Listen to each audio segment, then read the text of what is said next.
हम सब ने भारत की आज़ादी की एक कहानी सुनी है, लेकिन क्या वो पूरी कहानी है?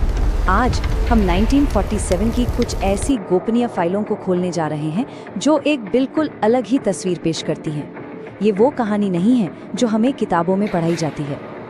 देखिए, 1947 की असल में दो कहानियां हैं। एक तरफ तो है वो जानी पहचानी कहानी, गांधी जी के अहिंसक आंदोलन, चरखे और एक नैतिक जीत की।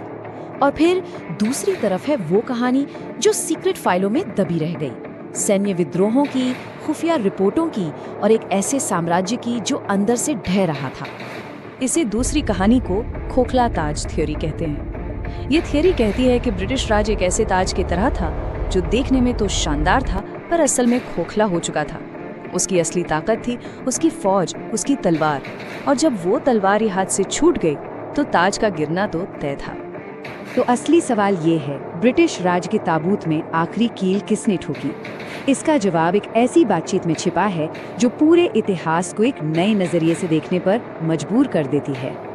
ये बातचीत हुई थी ब्रिटेन के उस वक्त के प्रधानमंत्री क्लेमेंट एटली और कलकत्ता हाईकोर्ट के चीफ जस्टिस पीबी चक्रवर्ती के बीच।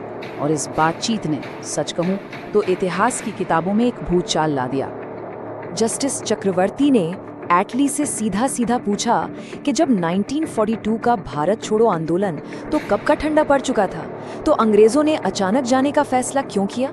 और जब उन्होंने गांधी जी के प्रभाव के बारे में पूछा तो एटली का जवाब चौंकाने वाला था, बस एक शब्द, मिनिमल, यानी ना के बराबर।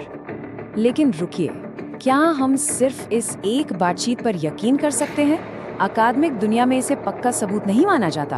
क्यों? क्योंकि इसका कोई लिखित रिकॉर्ड नहीं है। लेकिन यहाँ एक पेच है। एटली ने जो कुछ भी निजी तौर पर कहा वो उस समय की सीक्रेट इंटेलिजेंस रिपोर्ट से हूबहू मेल खाता है। खोखला ताज थियरी की असली ताकत इटली के शब्दों में नहीं, बल्कि उन ठोस मिलिट्री दस्तावेजों में है जो ये साफ दिखाते हैं कि अंग्रेजी राज की तलवार, यानी उनकी अपनी भारतीय सेना, अब उनके हाथ से निकल चुकी थी। और इस कहानी की शुरुआत होती है 1945 में लाल किले में हुए आज़ाद हिंद फौज यानी INA के मुकदमों से। अंग्रेजों ने सोचा था कि वो INA के सैनिकों को गद्दार साबित करके अपनी फौज में डर और अनुशासन कायम करेंगे, लेकिन ये उनकी सबसे बड़ी भूल साबित हुई। उनका पूरा प्लान उल्टा पड़ गया। देखिए हुआ क्या। अंग्रेजों को उम्मीद थी कि जनता INA को देशद्रोही मानेगी, लेकिन हुआ ये कि वो रातों रात नेशनल हीरो बन गए। उन्हें लगा कि इससे सेना की वफादारी बढ़ेगी, लेकिन हुआ ये कि भारतीय सैनिकों के मन में INA के लिए जबरदस्त हमदर्दी पैदा हो गई। और ये सिर्फ कोई अटकल ही नहीं थी, ये रहा सीधा सबूत। ब्रिटिश इंडियन आर्मी के commander in chief field marshal Auchinleck ने वाइसरॉय को एक सीक्रेट लेटर में साफ साफ लिखा कि अगर INA के सैनिकों को सजा दी गई तो पूरी भारतीय सेना बगावत कर देगी, और उसे रोकने के लिए उनके पास ब्रिटिश सैनिक थे ही नहीं। बात साफ थी, अंग्रेज अपनी ही सेना पर कंट्रोल खो चुके थे। अगर INA मुकदमों ने नींव हिलाई थी तो फरवरी 1946 के नौसेना विद्रोह ने ताबूत में आखिरी कील ठोक दी। ये वो घटना थी जिसने ब्रिटिश राज का खेल हमेशा के लिए खत्म कर दिया। और ये कोई छोटी मोटी बगावत नहीं थी। आंकड़े देखिए, 20,000 से ज्यादा भारतीय नौसैनिकों ने विद्रोह कर दिया था। ये बगावत 78 जहाजों और 20 बंदरगाहों तक फैल गई थी। और सबसे चौंकाने वाली बात थी उसका प्रतीकवाद। नौसैनिकों ने अंग्रेजों का झंडा यूनियन जैक उतारकर कांग्रेस, मुस्लिम लीग और कम्युनिस्ट पार्टी तीनों के झंडे एक साथ फहरा दिए।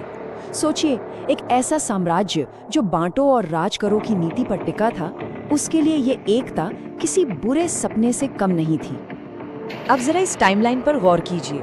18 फरवरी को बंबई में विद्रोह शुरू होता है और ठीक अगले ही दिन 19 फरवरी को ब्रिटिश प्रधानमंत्री लंदन में ऐलान करते हैं कि सत्ता सौंपने पर बात करने के लिए एक कैबिनेट मिशन भारत भेजा जाएगा। ये महज इत्तेफाक नहीं हो सकता, ये डर का सीधा सीधा नतीजा था।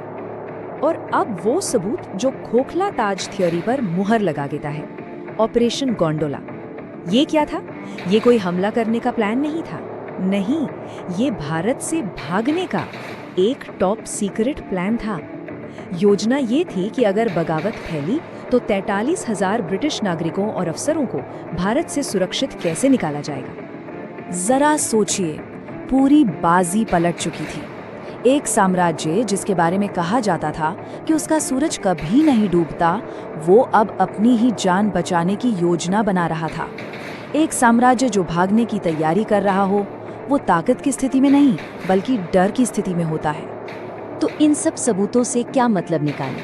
क्या इसका ये मतलब है कि अहिंसक आंदोलन का कोई महत्व ही नहीं था? नहीं, बिल्कुल नहीं। असल तस्वीर देखने के लिए हमें इन दोनों कहानियों को एक साथ जोड़कर देखना होगा। इसे ऐसे समझ सकते हैं, गांधी जी के आंदोलनों ने ब्रिटिश राज की नैतिक नींव को खत्म कर दिया, दुनिया की नज़र में उन्हें गलत साबित कर दिया, और दूसरी तरफ आईएनए और नौसेना के विद्रोहों ने उनकी शारीरिक ताकत को तोड़ दिया। मतलब उनका यहाँ राज करना ही नामुमकिन बना दिया। एक ने वजह छीनी तो दूसरे ने ताकत।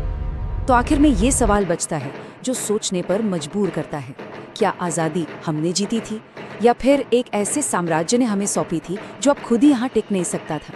शायद सच इन दोनों के कहीं बीच में है।